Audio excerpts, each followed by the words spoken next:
Hello, welcome to this lecture. I'm recording this from home on a very creaky table, and you can probably hear my chair creaking. I've got a very sensitive microphone here, and you might hear some ambient noise from the house. I can hear the dishwasher in the background and occasionally my wife talking.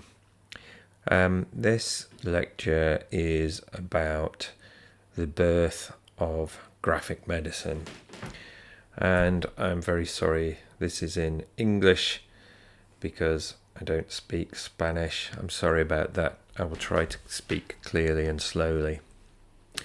So when I think about the birth of graphic medicine,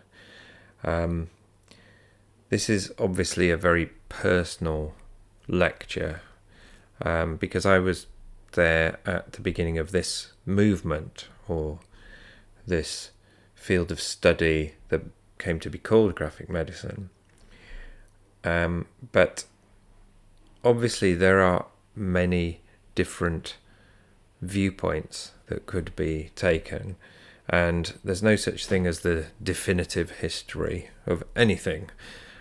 Histories are all relative, histories are all subjective. This is a history, if you like, of graphic medicine.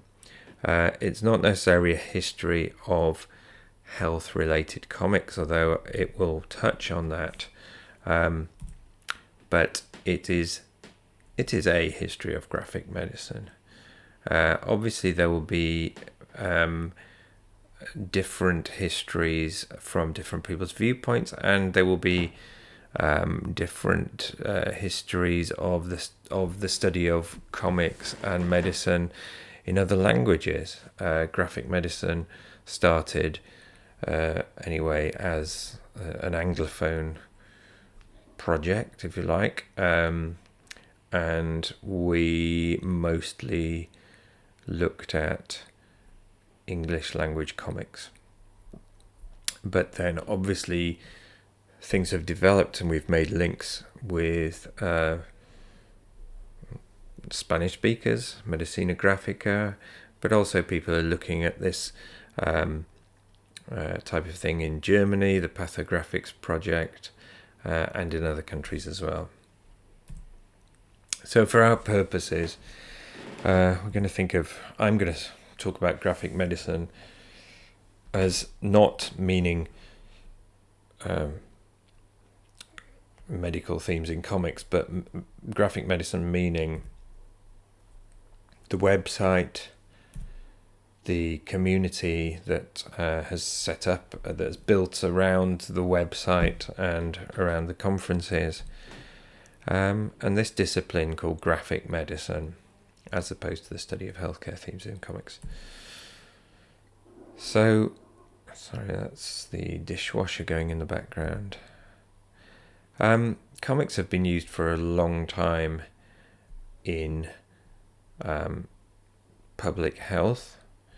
This is one called Johnny Gets the Word from 1965. It's an American public health comic produced by the public health department, and it's a comic book about syphilis, basically.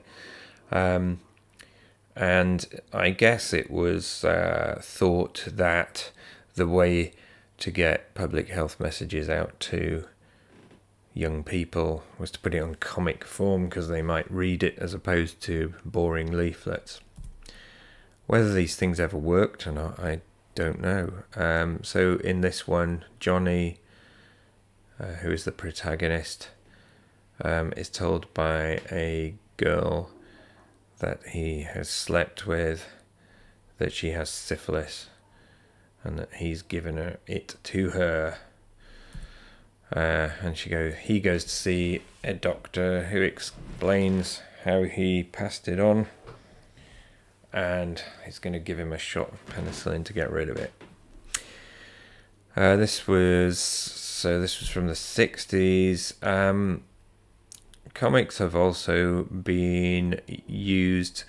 I guess this is one of the underground comics. So This is a sort of non-official facts of life, sex education funnies, and this is something slightly different from something made by an official body, if you like. This is the Underground Health Department. So there was a lot in the 60s and 70s when underground comics started producing autobiographical work, really in the 70s, I guess.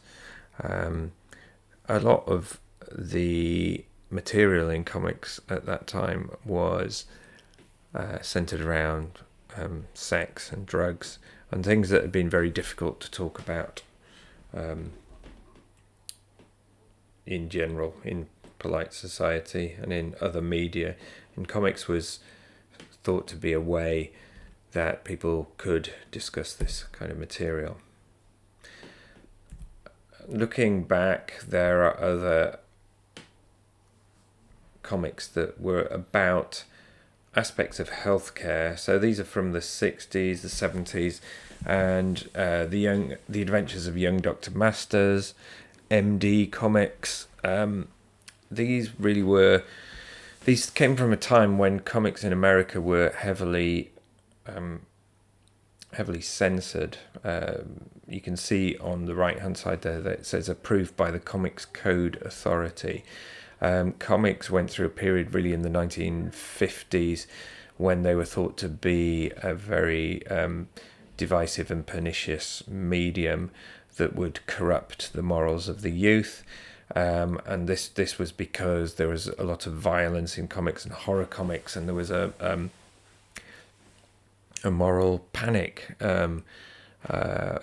If you look up the name of Dr. Frederick Vertum, he was instrumental in getting comics burned in playgrounds and things like that. So comics producers had to look for new subjects that would be more wholesome to make exciting stories about. So MD comics was and the Adventures of Young Dr. Masters. I mean, but these are basically doctors as superheroes. And although we might not learn much about medical practices at the time, we could probably learn quite a bit about the way that doctors and healthcare professionals were viewed by the general public, or the general public in America anyway, at that time. So before I started the graphic medicine website, there was some discussion of medical topics in comics, both online and a few papers. And this was one website that I found, Comics with Problems, which is still up and running now, by Ethan Persoff.